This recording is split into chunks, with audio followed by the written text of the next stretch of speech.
Hey guys, Barrett here with Spec of Tech. I have a pretty exciting video for you guys today. I'm going to be comparing two different subwoofers, which are essentially the same subwoofer, but one is the ported version and one is the sealed version. And they're the Arendal 1723-2V and the Arendal 1723-2S. I have done reviews on both of these subwoofers already, so I'll link those reviews in the top right-hand corner of this video if you'd like to check those out. But today's video is just about comparing the performance of the sealed 2S versus the ported 2V. So I used Room EQ Wizard, or RU, to take measurements in my room and compression testing in my room of both subwoofers in the exact same spot so that we can compare the output or the overall output performance of the 2V versus the 2S to see what you're going to get extra out of the ported versus the sealed. Both of these subwoofers are very similar. Both have two 13.8-inch drivers, and both of them have the Avalanche 1200 amplifier, which is 1200 watts RMS. The main difference here is that one is larger and ported, the other one is more compact and sealed. And because of that, they are going to be a different price as well. I've dropped links down in the description below if you'd like to check out the current pricing of each of these subwoofers. If you're interested in hearing about the specs of these subwoofers as well as a rundown of what the app all includes or what settings the app all includes, because they do include a free app because they are Bluetooth enabled, I did an overview video, which I'll link in the top right-hand corner of this one, where I covered all of the specs and I gave a rundown of the app. All of the measurements were taken with the subwoofers in the front right-hand corner of my room, and there was no room calibration activated for this, so I completely removed the room calibration file from my Anthem AVM90. So this is just the raw output of the subwoofers with their DSP. And the last thing I want to point out is that the 2V, the ported version, is able to be ran in a ported mode as well as a sealed mode. So we're going to compare both of those measurements to the sealed 2S as well, just to show you the differences between the sealed mode and the ported mode on the 2V. All right, so let's jump over on my computer and have a look at these measurements. All right, guys, so here we are on the computer, and I have the RU measurements pulled up already for the 2S as well as the 2V in sealed mode and in ported mode. So we're going to compare both of them. So this is the 2V in sealed mode, which we already discussed in the review video, but I chose my compression testing in EQ2. So here we are in sealed mode EQ2 at volume 27, 24, 21, 18, 15, 12, 9, and 7. So in sealed mode, you were definitely compressing with this red line, so we can't use that one. And since this is a comparison, I am going to be pretty strict to no compression. So this pink line, although it's not compressing too badly, maybe about a dB starting at about 17, 18 hertz here and down, we're still not going to use that line because there is some compression. So the sealed mode, our max output is going to be this purple line here. All right, so this is the max output of the 2V in sealed mode. Now let's have a look at the 2S. So here we are in 2S, and I chose to use EQ1 for the 2S for compression testing. So here's EQ1 at 27, 24, 21, 18, and 15. So ignore this purple line because that's the ported one. But obviously this teal line here, we're compressing quite a bit because it's actually touching the line below it. So we can't use that one. And again, I have to remain strict on no compression. So this brown line here, although it's only, it's not too bad. It is compressing from about 18.6 hertz to probably somewhere around here, 10.49 hertz. But we still can't use it because it is compressing. So we're going to use this blue line as our max output for the 2S. So there you have it. This is the sealed mode of the 2V, and this is the 2S, which is a sealed subwoofer in and of itself.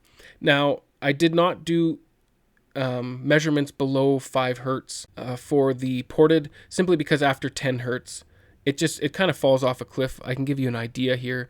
So here it is in sealed mode, running down to 5 hertz, and as you can see, at 10 hertz, it starts to fall off a cliff. So I didn't bother measuring below 10 hertz because there's no point. But I did with the sealed version because it did roll off a little bit slower. But again, let's not worry about anything below 10 hertz right here. We'll just worry about everything down to 10 hertz. Let's remove this line. But as you can see, even in sealed mode, the 2V has quite a bit more output. The only point at which they're equal is around 16 hertz. But then on the low end, you're getting quite a bit more. So at 10 hertz, or almost 10 hertz, you're at 100.2 on the 2V, which is the ported in sealed mode. And then the 2S, the sealed subwoofer, you're at 96.4. So 96.4, you're getting an extra basically 3, almost 4 dB from the vented version. And then at 20 hertz, you're at about 102.2 at 20 hertz, and then 99.4, so about 3 dB there. And then at our peaks here at about 33 hertz, 111, almost 112. And then on here, you're at 105. So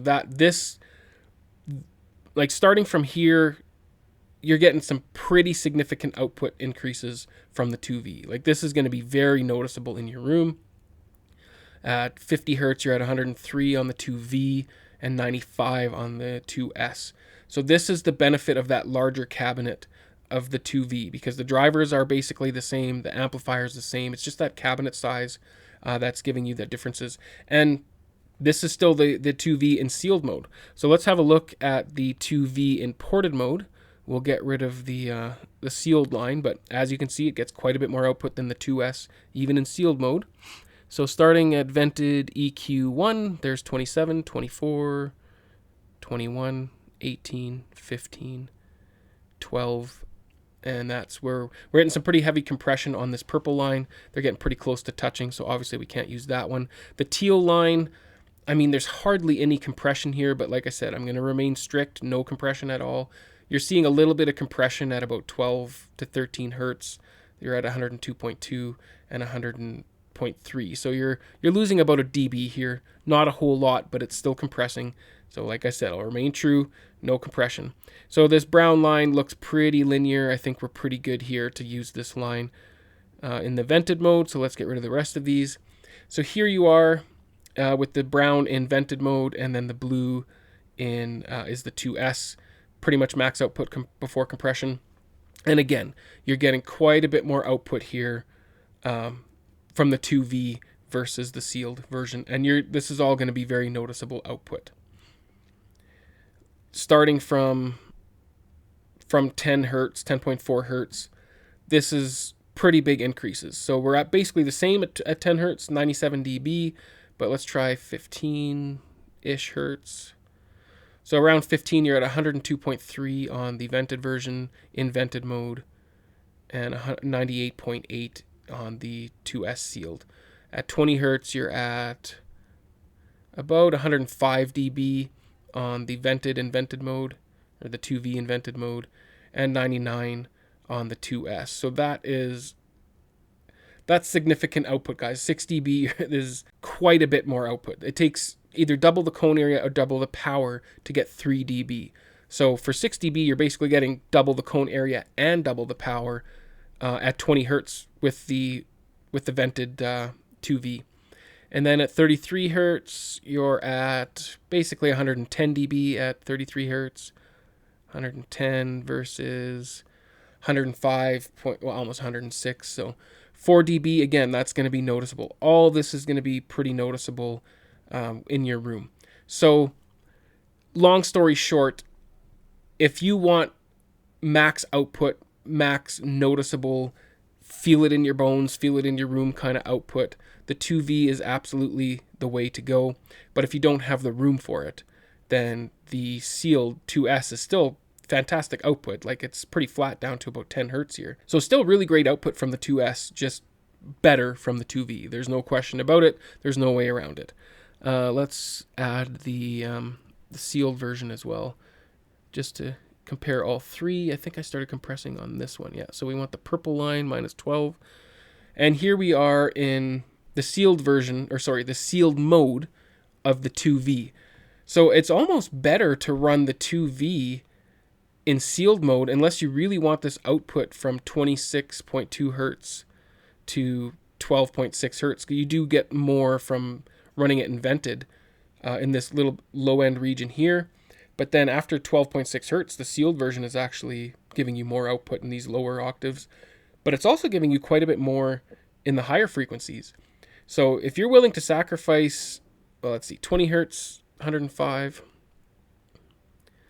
to about 102. So if you're willing to sacrifice around 3 dB in this frequency range right here to get 3 dB pretty much, I think, 104, 3 to 4 dB in this higher frequency range, it might even be better to run the 2V in sealed mode. Like I said, if you're willing to sacrifice this little bit here. But between these three, as you can see, here's the 2S. It's kind of lagging behind as far as output range across the whole board for the most part, versus the 2V in either sealed or ported mode. The 2S is lagging behind. But again, keep in mind the 2S is quite a bit smaller. It's very compact. It's going to be able to be placed in a lot more locations than the 2V because the 2V is quite a bit larger. But if you have the room for it and you want that output, it's clear to see the 2V has that output. All right, so that's pretty much all we can show with the frequency response here for my room. So as you guys can see from those measurements, both of these subwoofers have impressive output, which I already covered in the review video, but seeing them compared like this, it really shows you what the benefit of going with the ported version is. And plain and simple, you're getting quite a bit more output, which is gonna be noticeable in your room. Now that's assuming that you have the space for the 2V because it is a lot larger than the 2S, but if you do have the space, I recommend just going with the 2V. Don't even bother with the 2S. You're gonna get a lot more versatility with the 2V, given the fact that it can be ran in ported mode and sealed mode, plus it has that extra output over the 2S. But if you don't have the space for the 2V, then the 2S is still a fantastic option. Given the fact that the 2S is a compact sealed subwoofer, it still has some pretty impressive output for its size. But there you have it, guys. That's pretty much how it breaks down. If you have the space for it, just go with the 2V and save yourself the hassle. But if you don't have the space for the 2V, don't be disheartened because the 2S still has fantastic output for such a compact size. I've dropped links for these subwoofers down in the description below if you'd like to check them out further, if you would like to purchase them. And please do consider using those links. It really doesn't cost you guys anything. It's not like you're going to get a better deal if you go straight to Arendal. It's going to be the exact same price if you use those links, and it really does help out the channel, so I'd appreciate it. If you guys would like to see a comparison between the Arendal 2S and 2V subwoofers versus something a little bit more budget like the TONEWINNER D6000, drop your comments down below because I still have the D6000 here for review, so we could compare those compression testing to see kind of what you get for spending a little bit more money with the Arendal as far as output goes versus something a little bit more budget like the TONEWINNER D6000. And if you do want to see that video, make sure that you subscribe so that you can be up to date on which videos that I'm releasing. Remember to enjoy your systems. I'll see you on the next one. Cheers.